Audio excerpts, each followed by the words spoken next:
Saya pernah adakan pelatihan di beberapa pengajian dan juga beberapa waktu yang lalu di sebuah kampus untuk pelatihan teman-teman mahasiswa yang baru masuk untuk supaya memberikan kesadaran kepada mereka. Intinya, saya minta panitia menyiapkan kain kafan, kemudian menyiapkan juga beberapa perlengkapan jenazah. Lalu saya minta audiens yang hadir pada saat itu untuk datang dan mengikuti pelatihan kami. Yaitu dia datang, dia baring di atas kain kafan tersebut, kemudian dia tutup matanya, saya hanya minta 5 menit saja. Kemudian setelah itu kami akan mengatakan pada orang yang ikut ini atau peserta, tolong ditutup matanya dan bayangkan sekarang Anda sudah meninggal dunia. Ikuti saja instruksi saya atau apa yang saya ucapkan dan dibayangkan atau direnungi. Teman-temannya, ya, waktu itu di kampus beberapa waktu lalu kami adakan di Padang, teman-temannya ada di sekitarnya yang coba membantu untuk membungkus kain kafan. Kemudian saya mulai mengatakan, bayangkanlah sekarang Anda sudah meninggal dunia dan semua hiruk-pikuk di sekitar ruangan ini, dari suara orang, suara teman-teman, suara dosen, pada satu lagi di kampus, semuanya ini ya adalah hiruk-pikuk di saat kita meninggal. Cuman kita tidak bisa protes lagi. Jangan ribut ya, saya tidak suka misalnya, tidak bisa lagi. Kita hanya bisa menerimanya saja. Kemudian pada satu saya mengatakan, coba bayangkan sekarang semua peluang amal soleh, apapun sifatnya. Ada kesempatan sholat, baik itu wajib ataupun sunnah. Ada kesempatan berbakti sama orang tua, kesempatan menjenguk orang sakit, kesempatan bersedekah, berzikir, membaca Quran, berdoa, sebanyak amal-amal soleh yang sudah kita tahu semuanya. Tapi Anda sia-siakan. Dan sekarang Anda sangat butuh dengan itu. Cuman tidak bisa lagi Anda kembali untuk mengerjakannya. Coba renungi dan sesali itu.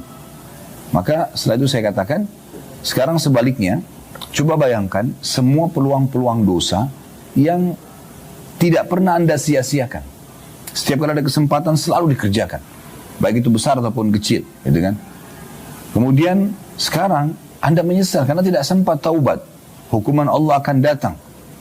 Setelah selesai, lalu saya bilang, baik, sebentar lagi Anda akan kami pikul. Waktu itu saya minta geranda jenazah, kemudian saya minta teman-temannya dipikul dan saya minta peserta untuk tetap menutup matanya. Setelah itu dinaikkan di geranda tersebut, lalu kemudian kami pikul, dan waktu itu di ruangan auditorium yang ada di kampus itu memang dibuat miniatur liang lahat. Jadi di panggung itu ada seperti panggungnya dari papan yang itu bisa dibuka. Maka diletakkan di situ, saya bilang kami akan letakkan Anda di miniatur ya liang lahat ini, tapi anggap betul seperti tadi Anda sudah meninggal dunia. Kemudian diturunkan sama teman-temannya, lalu ditutup dengan kain pada saat itu warna hitam, lalu dikeluarlah semua teman-temannya, lalu saya katakan, sekarang Anda sudah kami antar dan ini detik-detik terakhir Anda bersama kami. Dan renungi sekarang, sebentar lagi malaikat mungkar nakir akan datang dan menanyakan kepada Anda pertanyaan-pertanyaan, dan kata kuncinya bisa menjawab atau tidak adalah amal soleh selama di dunia. Ingatlah hadis Nabi SAW, kalau anak Adam meninggal dunia akan ikut ke kuburan 3, keluarganya, hartanya, dan juga amalnya, dan akan pulang 2, keluarganya dan hartanya, serta akan tinggal bersama dia amalnya. Maka bayangkan setiap peluang amal yang Anda sia-siakan, sekarang Anda akan membutuhkan amal itu, tapi tidak bisa buat apa-apa lagi. Bahkan kita tidak bisa protes kepada teman-teman yang memasukkan kita ke liang lahat, kerabat-kerabat kita nggak bisa minta dikembalikan lagi. Setelah itu saya bilang, coba renungi sekarang, bagaimana kalau seandainya Allah masih memberikan kesempatan untuk hidup lagi, apa yang akan Anda kerjakan? Coba bayangkan amal soleh yang paling Anda akan segera kejar kalau keluar dari liang lahat ini. Masya Allah, setelah itu saya bilang, silakan keluar. Waktu dia keluar, kami berikan dia mikrofon, lalu dia sampaikan pengalamannya. Itu Bapak Ibu sekalian, hampir mayoritasnya ada atau banyak yang menangis. Dia merenungi betul prosesi yang pelatihan yang kurang dari 5 menit itu. Ada yang mengatakan, saya menyesal Ustaz, saya benar-benar merasa banyak amal soleh yang saya tinggalkan. Ada yang mengatakan, saya merasa menyesal karena saya durhaka sama orang tua saya durhaka sama ibu, sama ayah, dan seterusnya. Ada juga yang mengatakan, saya menyesal karena dosa-dosa yang banyak sekali saya kerjakan, saya takut Allah hukum. Waktu saya diangkat di geranda, waktu saya diletakkan di liang lahat, maka saya merasakan sekali saya kesepian, dan saya tidak tahu harus bisa buat apa lagi gitu. Setelah itu ada 2 orang kebetulan lagi pelatihan, semua menyampaikan pengalamannya, dan terakhir saya closing Bapak Ibu sekalian. Saya tutup sambil saya mengatakan begini, teman-teman sekalian, ini hanya pelatihan. Anda masih bisa sekarang kembali ya untuk Memperbaiki segera amal soleh yang ketinggal, taubat dari dosa gitu kan, tinggalkan dosa-dosa, masih ada kesempatan. Kalau masih punya orang tua kesempatan berbakti, ya masih punya harta kesempatan bersedekah, banyak yang bisa dilakukan. Tapi ingat, satu waktu nanti ada hari di mana kita akan dibungkus dengan kain kafan dan tidak akan pernah kembali selamanya. Dan itu perlu untuk disadari. Makanya Nabi SAW selalu mengingatkan juga sesuai dengan ayat ini. Allah mengatakan, hatta zurtumul maqabir, sampai kalian menziarahi kuburan atau masuk dalam kubur. Kata Nabi SAW, kuntu nahitukum an ziyaratil kubur fazuruha fa innaha tudzakkirul akhirah. Dulu di Mekah saya pernah larang kalian ziarah kubur, karena banyak kuburan orang-orang non-muslim. Kuburan Islam masih bisa dihitung jari atau beberapa jenazah muslim saja. Maka di Madinah ini kata Nabi SAW, aku perintahkan kalian untuk berziarah kubur, karena itu akan mengingatkan tentang alam akhirat. Subhanallah, tidak ada orang yang lewat di kuburan lalu dia merenungi kalau batu nisan dan tanah itu, walaupun kasat mata seperti itu, sebenarnya ada manusia-manusia di dalamnya seperti kita. Bahkan mungkin lebih tampan, lebih cantik, lebih pintar, lebih kaya, lebih segala-galanya. Tapi mereka sudah masuk di liang lahat. Dan mereka kalau diberikan kesempatan, Bapak Ibu sekalian, kalau seandainya orang-orang yang dikubur itu diberikan kesempatan untuk keluar, dan diberikan pilihan, misalnya dikasih waktu, ini saya kasih kamu waktu, kata Allah, setengah jam, hidup lagi, tapi setelah itu kamu mati, tidak bisa hidup lagi. Kira-kira saya tanya, atau Bapak Ibu renungi kalau dirinya Bapak Ibu meninggal dunia, kemudian dikasih kesempatan setengah jam lagi, apa yang akan kita lakukan dalam setengah jam itu? Apakah kita akan kembali ke restoran favorit kita, meeting lagi untuk miliaran rupiah, atau kita akan kumpul dengan pasangan kita, atau kita akan kumpul dengan sanak kerabat kita, atau kita lagi memilih passion atau baju-baju yang kita senangi? Sudah tidak ada lagi semuanya itu. Setiap orang di antara kita kalau dikasih kesempatan hidup lagi dan waktunya hanya setengah jam, dia akan sujud kepada Allah Subhanahu wa taala bertaubat. Dia akan mengejar apa kira-kira amal yang paling segera menyelamatkan dari siksa kubur. Di antaranya taubat dari dosa-dosa. Dan itu sebenarnya harus dilakukan teman-teman sekalian. Kita tidak perlu menunggu nanti kita meninggal baru kemudian Allah hidupkan lagi, karena tidak mungkin. Tidak ada orang yang sudah meninggal hidup lagi, nggak mungkin. Tadi sempat saya singgung tentang kisah Abdullah bin Haram radhiyallahu anhu di perang Uhud tadi. Bagaimana beliau pada saat sudah meninggal mati syahid, Allah berikan dia pilihan. Hai hambaku, maksudnya diberikan kesempatan. Hai hambaku, mintalah. Karena kau sudah mati di jalanku, maka minta apa saja, silahkan. Boleh. Dia mengatakan, ya Allah, apa lagi yang saya mau setelah engkau selamatkan aku dari api neraka dan masukkan dalam surga. Aku sudah lihat surga ini sekarang, sudah jelas balasannya. Maka Allah terus mengatakan, mintalah ya hambaku, karena dia tahu dia tidak bisa lagi mengelak, maka dia mengatakan, ya Allah, kalau begitu kembalikan saya ke dunia. Untuk apa? Untuk makan, untuk kumpul sama istrinya, sama anak-anaknya? Tidak. Dia mengatakan, agar saya terbunuh lagi, syahid, ditusuknya untuk proses matinya, ya kedua kali, agar saya bisa merasakan lagi besarnya balasan ini. Memang sudah begitu teman-teman sekalian. Kita boleh tetap menjaga hubungan baik dengan siapapun, karena itu ada nilai pahalanya di sisi Allah Subhanahu wa taala. Tapi jangan lupa, ada hari di mana kita kembali kepada Allah Subhanahu wa taala. Sadari poin ini agar selalu waktu kita terisi dengan hal-hal yang baik. Kalau ada kelalaian-kelalaian, segera kita taubat. Saya perlu titik beratkan juga Bapak Ibu sekalian, hari ini di kita hari ini sekarang ada hari Ahad, ya. Di tanggal 18 Desember 2022 ini, Bapak Ibu sekalian, ini adalah hari emas kita. Maksudnya apa Ustaz hari emas? Ini hari emas karena ini hari Allah masih kasih kita umur. Besok kita tidak tahu apakah kita masih hidup atau tidak. Kita tidak pernah tahu. Umur kita yang sebenarnya adalah yang sudah berlalu. Yang sudah berlalu. Yang sudah berlalu misalnya 40 tahun, 50 tahun, 60 tahun, itulah umur kita yang sebenarnya.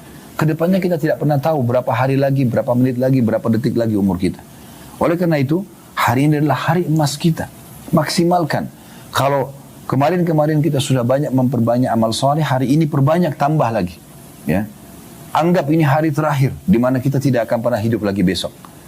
Dan kalau kita masih punya dosa-dosa di masa lalu, hari ini kesempatan bertaubat. Hari ini kesempatan bertaubat. Ada kisah unik. Saya sempat singgung kisah ini waktu kita sedikit menjelaskan gambaran atau menyampaikan manasik di paper lunch di Bandara Soekarno-Hatta.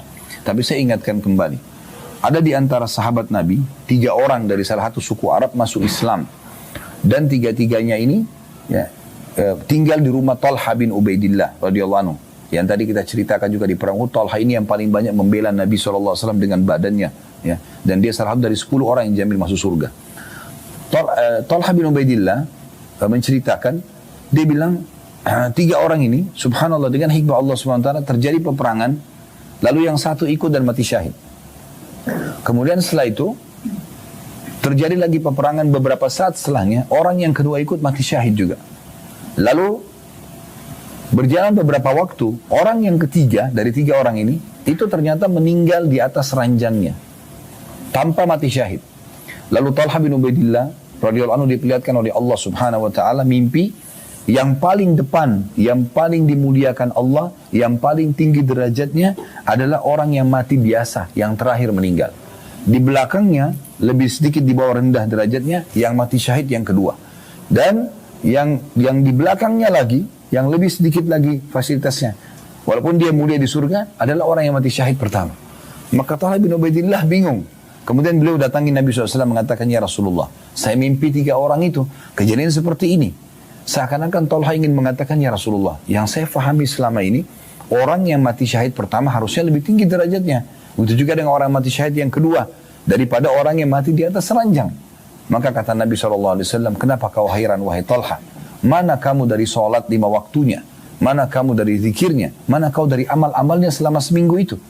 Ternyata amal seminggu itu Bapak Ibu sekalian, dari sholat yang kita bisa sempat kerjakan, senyum dengan muslim, jenguk orang sakit, bersedekah, berzikir, berdoa, apa saja, itu sudah sangat mahal nilainya. Yang kalau orang mati dihidupkan, dia berusaha mengejar itu. Oleh karena itu dari kemarin saya ingatkan, kesempatan emas, nikmat besar, Allah berikan kesempatan ke sini. Jangan kita cuma sekedar menghabiskan waktu ingin segera pulang, selesai. Enggak, ini kesempatan emas. Di saat masuk ke Masjid Haram, saat masuk ke Masjid Nabawi, perbanyak istighfar kepada Allah SWT. Lakukan sholat yang seperti Nabi SAW sebutkan. Beliau kalau mau takbiratul ihram, beliau sering bahasakan kepada para sahabat sambil mengatakan, Sallu sholatal muwadda'ah. Sholatlah ya, dengan sholat perpisahan. Sholat perpisahan. Artinya, anggap setelah ya sholat ini kamu meninggal. Sehingga sholat itu kita selalu maksimalkan, tidak lalai. Kita tidak memberikan kesempatan syaitan untuk masuk dan membuat kita tidak khusyuk. Setiap orang kita akan membutuhkan itu nanti di akhirat, teman-teman sekalian. Ingat, penyesalan di akhir. Maka jangan sia-siakan. Hari ini adalah hari emas kita. Maksimalkan dengan amal soleh tambahan untuk amal-amal kita yang lalu. Dan juga kalau ada dosa segera bertaubat. Ya. Kalau seandainya, teman-teman sekalian, kita mau lebih dalam merenungi. Pernah Nabi Muhammad SAW melewati sebuah kuburan. Kemudian di Madinah ini. Kemudian beliau bersama dengan beberapa orang sahabat. Lalu beliau mengatakan, perhatikanlah baik-baik kuburan ini. Demi zat yang jiwaku dalam genggamannya, maksudnya demi Allah, orang ini, ya, yang orang dalam kuburan ini, lebih mencintai 2 rakaat sholat sunnah kalian dibandingkan dunia dan seluruh isinya. Artinya kalau mereka dikasih kesempatan hidup, maka mereka itu akan mengejar sholat baru mati lagi. Seperti itu Bapak Ibu sekalian. Oleh karena itu, maksimalkan waktu. Ingat, kami ini para da'i, apalagi guru-guru kami, para ulama, hanya bisa menyampaikan. Bapak Ibu tidak mungkin kami awasi di setiap rumah Anda, kami ketuk, setiap hari kami WA, itu tidak mungkin. Tapi orang yang cerdas adalah orang yang sampai padanya peringatan, lalu dia ambil sebagai peringatan, pegangan hidupnya. Memang sudah seperti itu. Itulah yang Nabi SAW lakukan. Beliau menyampaikan kepada para sahabat, beruntunglah orang-orang yang mau mengambil ilmu itu, lalu menanamkan iman dalam hati, lalu dia jadikan praktek dalam hidupnya. Jadi beruntunglah mereka meninggal dalam keadaan iman. Abu Bakar, Umar, Uthman, Ali, Talha, Zubair dan lain-lain ridwanullah alaihim. Ada di antara mereka yang tidak mau, lalai, mencampur baurkan antara amal soleh dengan dosa-dosa mereka. Maka mereka diberikan balasan dengan amal solehnya, diberikan hukuman dengan dosanya. Ada juga orang yang menolak sama sekali, orang munafik dan orang kafir. Maka mereka akan kekal dalam api neraka. Ingat teman-teman sekalian, kita ini manusia-manusia terakhir. Kita manusia-manusia terakhir. Sudah miliaran manusia sebelum kita hidup. Sudah miliaran. Dan ambil pelajaran. Bagaimana Allah menyelamatkan Nabi Musa dan para sahabat-sahabat yang beriman dari Bani Israel, dari Fir'aun. Dan begitulah nasib orang-orang beriman. Allah juga memberikan kemenangan kepada Isa AS, kepada Daud, kepada Sulaiman, kepada Muhammad AS. Semua itu karena iman dan amal saleh mereka. Dan Allah mencelakakan Fir'aun dengan tentara-tentaranya.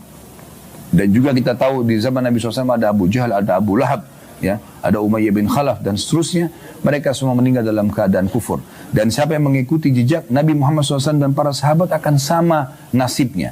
Di dunia mereka akan bahagia, mereka akan tersibukkan dengan amal soleh dan ilmu yang bermanfaat. Di akhirat juga mereka akan masuk ke surga.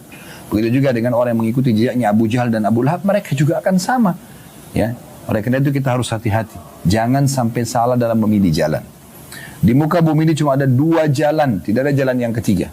Jalan yang pertama, jalan yang benar. Jalan yang kedua, jalan kesesatan. Enggak ada jalan yang ketiga. Jalan yang pertama adalah jalannya Allah, Sang Pencipta. Yang kita yakini la ilaha illallah. Tidak ada Tuhan yang berhak disembah kecuali Allah. Kita yakini semua itu. Dan itu adalah pondasi agama kita. Jadi mengikuti jalan Allah. Juru bicaranya Allah ini adalah para nabi-nabi dan rasul.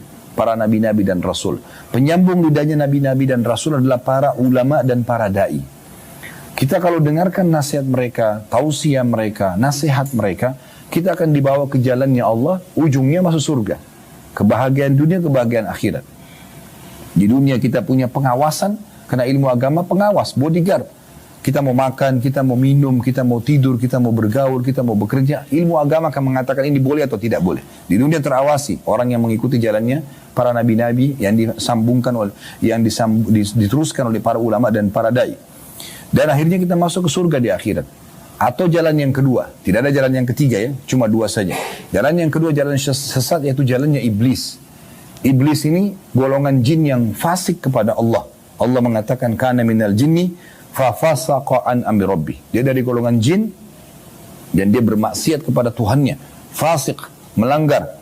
Iblis juru bicaranya dia adalah dukun, peramal, penyamun, penyihir.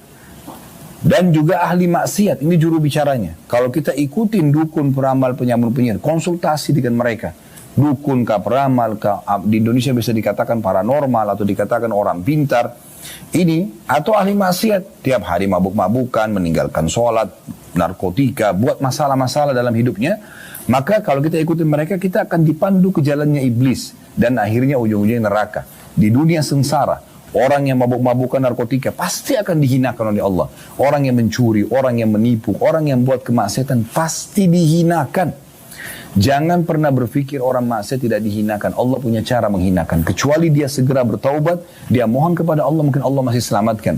Tapi kalau dia terus lalai, pasti akan dihinakan. Tidak ada orang yang bermaksiat dan terus-menerus dalam kesalahan, lalu kemudian Allah tidak permalukan, itu tidak ada. Menghayal, sehebat apapun, dia mengemas, ya, dia mengatur rekayasa dalam maksiat, tetap saja Allah punya cara.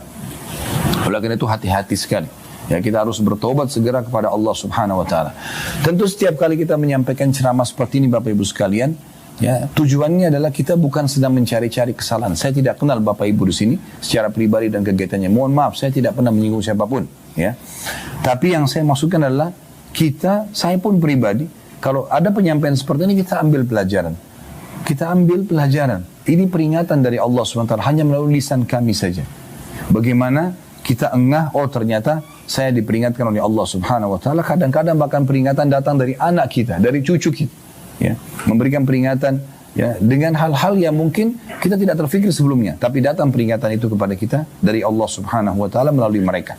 Oleh karena itu harus engah, ya, harus sadar. Jangan nanti sudah dibungkus dengan kain kafan, masuk ke liang lahat, kemudian baru mau sadar. Berteriak-teriak pun tidak akan pernah ada yang temani kita. Secinta-cintanya orang tua sama anak, suami dengan istri, istri sama suami, tidak akan tinggal di kuburan. Kita akan ditinggalkan.